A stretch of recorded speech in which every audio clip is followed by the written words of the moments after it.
Tengan una muy feliz tarde, apreciados hermanos y hermanas. Con la gracia del Señor Jesús, estamos una vez más aquí para estudiar y compartir la palabra de Dios. El texto base para el estudio de esta tarde se encuentra en Mateo, capítulo 5, versículo 13. Vosotros sois la sal de la tierra, pero si la sal pierde su sabor, ¿con qué será salada? No sirve más para nada, sino para ser echada afuera y ser hollada de los hombres. Hermanos, como hemos visto en este texto, en esta tarde vamos a hablar acerca de la sal. Y tengo acá conmigo un frasco de sal y también tengo un pocillo de vidrio donde tiene también un poco de sal. Hermanos, Jesús utiliza una metáfora hermosa a través de la sal para referirse a sus discípulos de aquella época y también a nosotros en nuestros días. Pero ¿por qué será que Jesús utilizó la sal para referirse a nosotros? Eso es lo que con la ayuda de Dios vamos a estudiar y analizar en esta hora. En primer lugar, es importante tener claro que la sal en los tiempos de Jesús era mucho más importante y de mayor valor que en nuestros días. ¿Pero por qué? Resulta que en aquella época no existían refrigeradores ni sistemas de refrigeración sofisticados como los que tenemos hoy en día. Es por ello que para preservar los alimentos y conservarlos por más tiempo se utilizaba precisamente de la sal. Por lo tanto, la sal era algo vital en aquel tiempo, porque conservar los alimentos por más tiempo, preservarlos, es algo sumamente importante para nosotros los seres humanos. Y ellos utilizaban en aquel tiempo un método que se llamaba salazón. Este método o esta operación consistía en recubrir los alimentos en sal para que duraran, se preservaran y se conservaran por más tiempo. En los tiempos de Jesús, en el Imperio Romano, la sal era tan valiosa que los pagos a los funcionarios públicos se realizaba con paquetes de sal. ¿Se imaginan que a nosotros hoy en día nos pagaran con paquetes de sal? Así era en aquel tiempo. Era tan valiosa y tan importante la sal que se pagaba en paquetes de sal. Y eso después se usaba como moneda de cambio. Ahora, la cantidad de sal que recibía cada funcionario público, cada trabajador, a los soldados también se les pagaba con esto, recibía el nombre de salarium. La cantidad de sal que recibía el nombre de salarium. Y de ahí derivó la palabra salario. Ese es el origen de la palabra que muchas veces nosotros también usamos, la palabra salario. Vemos entonces que Jesús, al llamarnos sal, nos otorga un tremendo valor a cada uno de nosotros, pero así también una tremenda responsabilidad, porque si somos sal debemos comportarnos como tales, es decir, las características propias y las funciones distintivas de la sal deben ser propias nuestras. Las características, beneficios y funciones de la sal son muchas en realidad. La sal se utilizaba para preservar los alimentos, la sal en sí misma es pura, dice que no se forman microorganismos en ella misma, ¿ya? También dice que la sal es antiséptica, se utilizaba también para curar heridas, la sal genera sed en el ser humano, la sal también nos da ese sabor tan rico a cada comida que nosotros consumimos. Es decir, la sal tiene una cantidad innumerable de beneficios. Vamos a analizar en esta tarde solo las más importantes que tiene la sal para que podamos compararlas también y llevarlas a un plano espiritual. Como comentábamos anteriormente, una de las funciones más básicas e importantes de la sal era la de preservar los alimentos, es decir, minimizar el tiempo en el que se iban corrompiendo los alimentos. Ahora, ¿cómo llevamos esto al plano espiritual? Vamos a leer unos párrafos muy importantes de la pluma inspirada que nos hablan respecto a la preservación. Uno de los párrafos dice así: y cuando Dios hace que sus hijos sean sal, no es solo para su propia preservación, sino para que puedan ser instrumentos en la preservación de los demás. La religión de Cristo no es egoísta, no ha de ser guardada bajo llave, sino que ha de ser una influencia poderosa. Cada alma conectada con un cristiano verdadero será por ella mejor. Hermanos, llevándolo a un plano espiritual, las características de la sal son las de preservar, de salvar a los demás, de ayudar al resto. No es una religión egoísta, es una religión inclusiva que busca ir donde están los demás.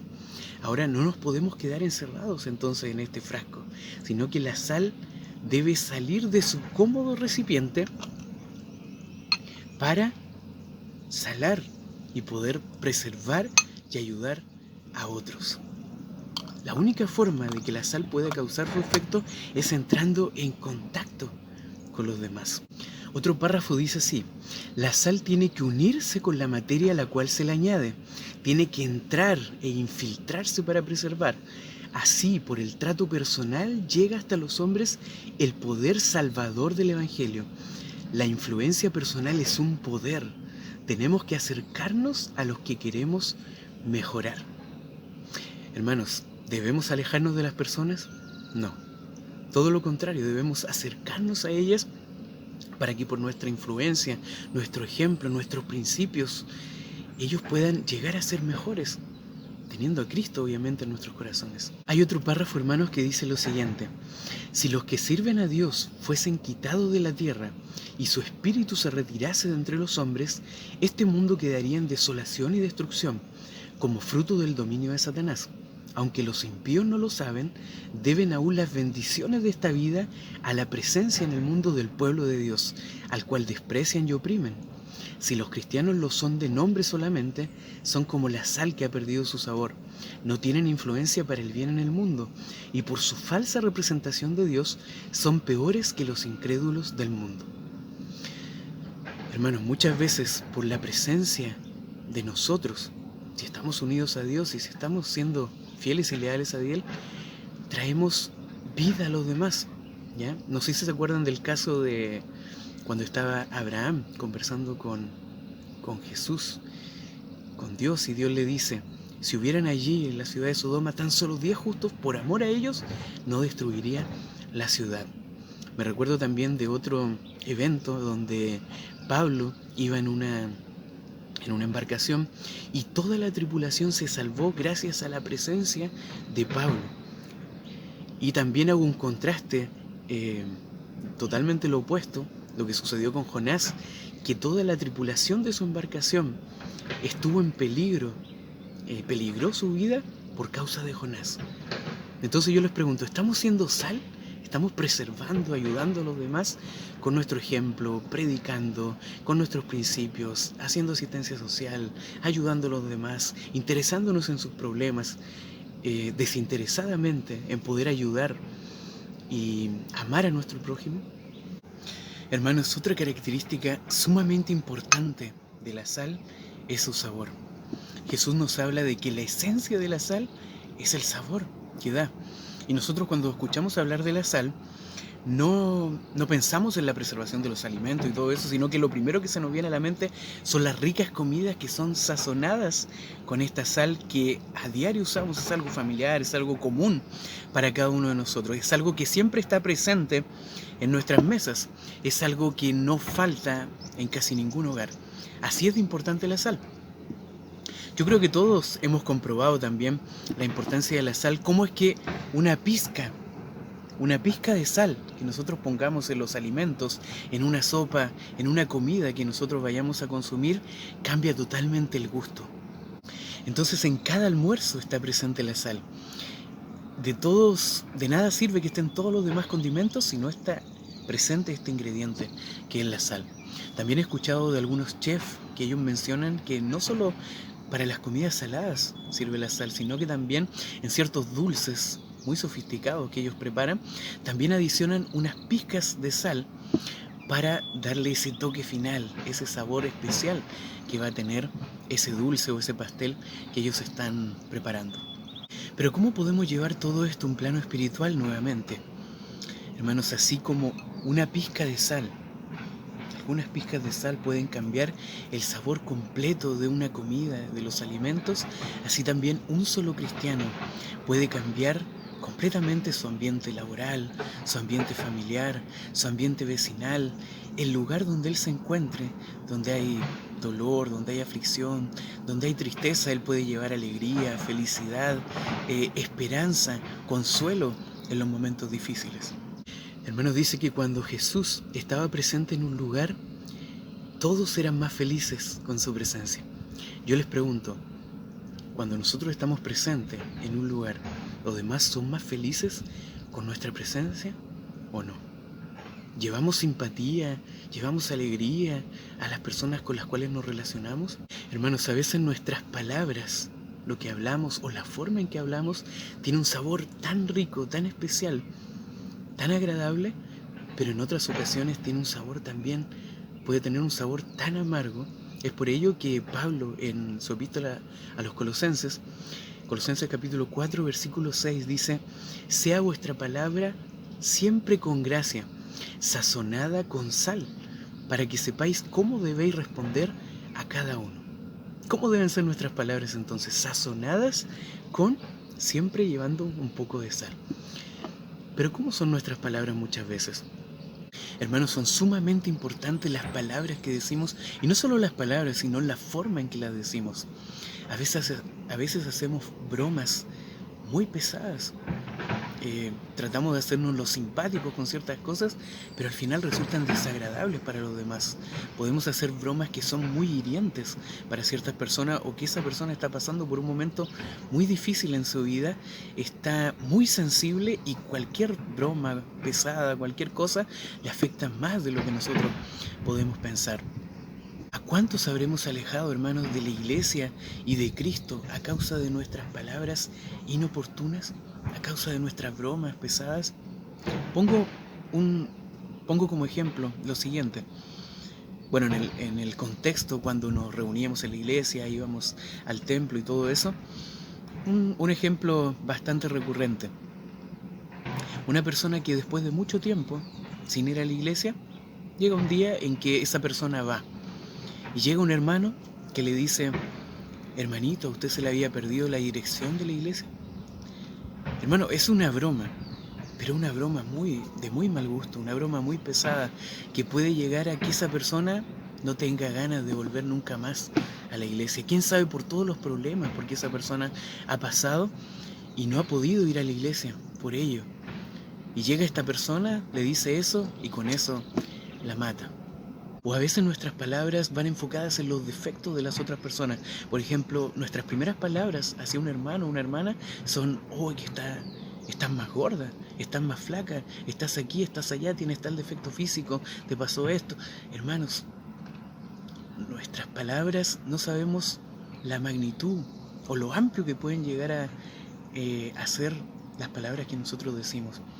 Quizá una palabra que nosotros digamos puede ser la gota que rebalse el vaso de una situación que tiene una determinada persona, que puede terminar en la depresión, inclusive llevar a la muerte a una persona. Y esto no es exageración, porque nadie sabe por lo que está pasando, todo un mundo que hay en la mente de la otra persona. Hermanos, pero asimismo una palabra dicha como conviene, sazonada con esta sal, sazonada con la gracia de Cristo, una persona que está deprimida, que está enferma, que está abatida, que se está muriendo mentalmente o espiritualmente o físicamente también, una palabra bien dicha la puede levantar, la puede hacer revivir a esa persona, la puede resucitar espiritualmente.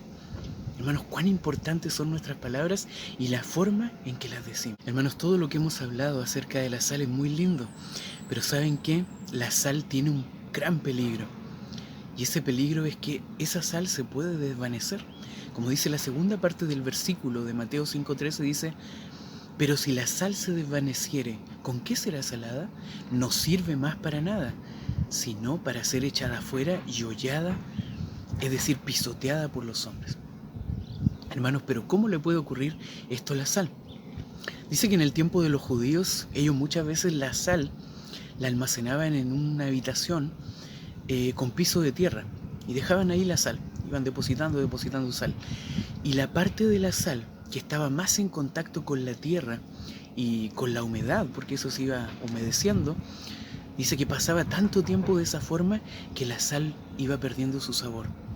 La sal se desvanecía, perdía su esencia, perdía su sabor, se volvía insípida, y no solo eso, sino que también se volvía nociva para el ser humano, nociva para el campo o en el lugar donde estuviera. Es por ello que la sal la sacaban, la echaban fuera y la botaban por donde las personas pisaban, por donde las personas pasaban y iban pisando. Ahí dejaban la sal.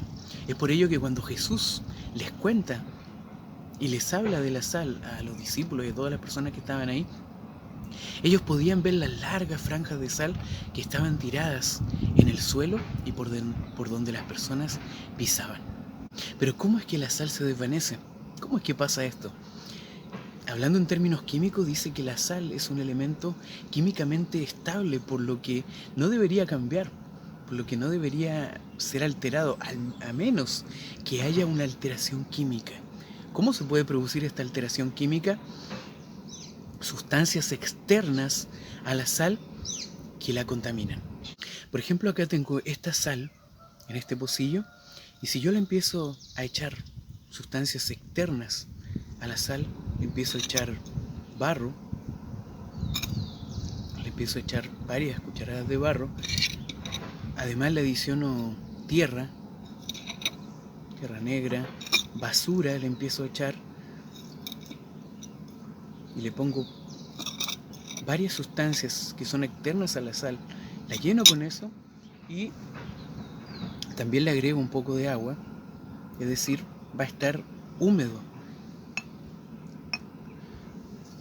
Y la sal, al entrar en contacto con todas estas sustancias externas, más el agua, va a comenzar a haber una alteración química. Claro que es algo que no pasa de la noche a la mañana, no es que de la noche a la mañana la sal pierde su sabor o pierde su esencia, sino que es un proceso paulatino. La palabra desvanecer habla de que es algo que se produce lentamente, es un proceso paulatino, lento, por el cual pasa la sal, pero llega un momento en que pierde totalmente su sabor, se produce esa alteración química que hace que la sal se desvanezca. Hermanos, ¿cómo llevamos esto a un plano espiritual? Ocurre lo mismo cuando la mundanalidad comienza a entrar en nosotros, cuando una música que no corresponde comienza a entrar en nosotros, cuando comenzamos a consumir alimentos o bebidas que no corresponden también, cuando abandonamos nuestros principios, cuando dejamos de lado la oración secreta, cuando no nos congregamos, damos lugar a que la contaminación del pecado entre en nuestras vidas y la vaya llenando y llenando y llenando cada vez más. Y así, un proceso que se va dando lentamente, pero que finalmente hace que perdamos nuestra esencia como cristianos, como sal de la tierra.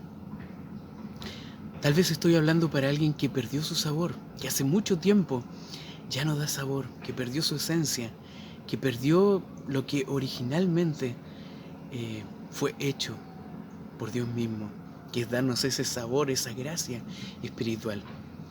Hermanos, esto pasó con los fariseos y con los sacerdotes del tiempo de Jesús.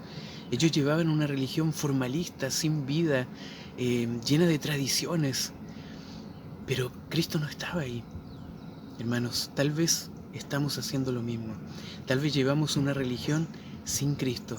Y es por eso que no somos misioneros vivos, cuya función principal es preservar y salvar a los demás y dar sabor a las personas que nos rodean y poder ser un sabor de vida para ellas. Hermanos, ¿cuál es la solución si hemos perdido nuestro sabor? La palabra de Dios decía que si la sal se desvanece no sirve más para nada, sino para ser echada afuera y hollada por los hombres. Pero solo si nos quedamos en esta condición.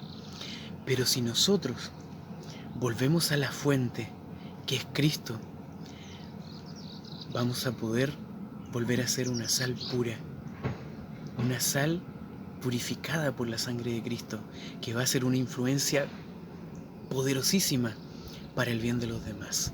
Que Dios nos ayude a ir a la fuente, a retornar a Jesús, quien va a ser de nosotros una sal pura y limpia, de beneficio y bendición para las personas que nos rodean. MS Oración. Amén.